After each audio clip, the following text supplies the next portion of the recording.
Hi అందరికీ నమస్కారం. సాదిక్ ఖాన్ ని ఇవాళ కోర్టులో ప్రవేశపెట్టబోతున్నారు. అయితే సాదిక్ ఖాన్ కి సంబంధించి చాలా నివ్వెరపోయే నిజాలు తెలుస్తా ఉన్నాయి.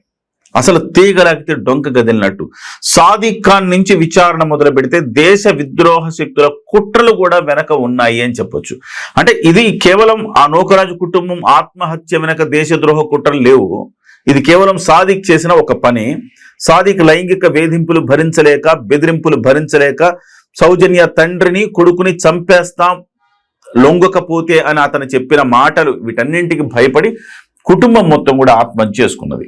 అయితే ఇది అసలు సాదిక్ ఖాన్ పరిస్థితి ఏంటని చూస్తే గనక గత కొంతకాలం ఇందులో వైఎస్ఆర్సీపీ పాత్ర కూడా ఉంది అనేది నిగ్గు తేలుతోంది. ఏంటి అంటే గత కొంతకాలంగా కాకినాడ అంటే సముద్రానికి తీర ప్రాంతం. ఈ సముద్రానికి తీర ప్రాంతం బయట నుంచి కూడా కొంతమంది సముద్రం మార్గంలో కాకినాడలో ప్రవేశించడానికి వీలుంది. విశాఖపట్నం మీద ఉన్నంత ఫోకస్ కాకినాడ మీద ఉండదు. కాబట్టి చాలా మంది కాకినాడ గుండా కొంతమంది ముస్లిం మైనారిటీలు కాకినాడలో జాయిన్ అవుతున్నారు, వలస వచ్చి ఇక్కడికి వస్తున్నారు. అందులో కొంత రోహింగ్యా ముస్లిమ్స్ ఉండొచ్చు, లేకపోతే బంగ్లాదేశ్ నుంచి వచ్చే, లేదా బంగ్లాదేశ్, పశ్చిమ బెంగాల్ అక్కడి నుంచి కూడా వచ్చిన ముస్లిమ్స్ కూడా ఉన్నారనేది టాక్.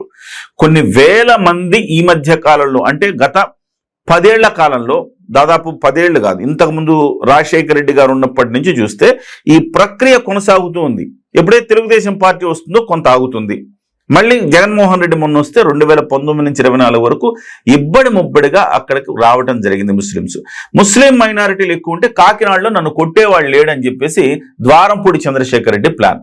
వాళ్లకు అనధికారికంగా వాళ్లకు ఆధార్ కార్డులు చేయించడం దగ్గర నుంచి గుర్తింపు కార్డులు ఇవ్వటం వరకు ద్వారంపూడి చంద్రశేఖర్ రెడ్డి పాత్ర దీంట్లో చాలా పెద్ద ఎత్తునుంది అనేది వాదన వస్తుంది. అయితే వీళ్ళు అక్కడి నుంచి వచ్చిన వాళ్ళు, ఈ సాదిక్, ఈ గ్యాంగ్ మొత్తం కూడా దేశ విద్రోహ చర్యలకు పాల్పడుతోంది. దీంట్లో గన్లు ఇవ్వటం, ప్రైవేటుగా గన్లు అమ్మటం లాంటివన్నీ కూడా సాదిక్ చేస్తున్నాడు అనేది ఇక్కడ వస్తున్న ఆరోపణ. ముఖ్యంగా విజయవాడలో మొన్న ఒక ఘటన జరిగింది. ఆ ఘటన తర్వాత మైలా హర్ష అనే ఒక వ్యక్తి చేతికి గాయమైంది. అతనికి జహీర్కు మధ్య జరిగిన ఒక పెనుగులాటలో జహీరు తుపాకీతో కాలిస్తే మైలా హర్షకు గాయమైంది. ఏంటని తీరా పోలీసులు నిఘా పెట్టి చూడగా వీళ్ళు అక్రమంగా గన్లు పడతారు. వీళ్ళందరూ ఎవరు? షూటింగ్ పేరుతోటి ఏర్పాటు చేసిన రైఫిల్ అసోసియేషన్ ఆఫ్ ఆంధ్రప్రదేశ్, ర్యాప్కు సంబంధించిన సభ్యులు. ఈ సంఘం ఎక్కడిది అంటే దొంగ సంఘం. ఇది వాస్తవంగా గతంలో ఉండే ర్యాప్ వేరు, ఇది వేరు. గతంలో ఉండే ర్యాప్ 2 రాష్ట్రాలు విభజన అయిపోయిన తర్వాత ఆ ర్యాప్ తెలంగాణకు వెళ్ళిపోయింది, ఆ బాడీ అంతా కూడా. ఇప్పుడు ఆంధ్రప్రదేశ్ కొత్త బాడీ ఏర్పాటు చేయాలి. కానీ ఆ ర్యాప్ లో ఉండే రాజ్ కుమార్ అనే వ్యక్తి ఆంధ్రప్రదేశ్లో ఈ జహీర్ని వీళ్ళందరినీ పెట్టి కొత్త సంఘాన్ని ఏర్పాటు చేశారని చెప్తున్నారు. సో భరత్ పాఠక్ నేతృత్వంలో ఒక సంఘాన్ని ఏర్పాటు చేశారు. అయితే దీని వెనకంతా నడిపించేది బీహారు, ఉత్తరప్రదేశ్కు చెందిన కొంతమంది ముస్లిం యువకులు. ఈ జహీర్ లాంటి వాళ్ళు, వీళ్ళందరూ కూడా ఈ ర్యాప్ వెనక ఉన్నారు. వాళ్ళలో ఈ సాదిక్ కూడా ఒకడు అని చెప్పి చెప్తున్నారు. సో వీళ్ళందరూ ఏంటంటే గన్లు అనధికారికంగా గన్లని షూటింగ్ కోసం అని చెప్పేసి గన్లను పైనుంచి తేవటం, వాటిని ఇక్కడ ప్రైవేటు వ్యక్తులకు అమ్మటం. ఎవరెవరికి వెళ్ళిన గన్లు, ఏమేం జరిగింది, అసలు ఈ సాదిక్ గాడి వెనక ఎవరెవరు ఉన్నారు, ఈ కూపీలాగే పనులు పోలీసులు పడ్డారు. సో కేవలం సౌజన్య విషయం అంటే నూకరాజు ఫ్యామిలీ ఆత్మహత్య చేసుకున్న విషయం మాత్రమే కాదు, ఈ సాదిక్ వెనక ఇంకా కొన్ని అజ్ఞాత దేశద్రోహ శక్తులు ఉన్నాయి అనేది పోలీసులకు వస్తున్న అనుమానం.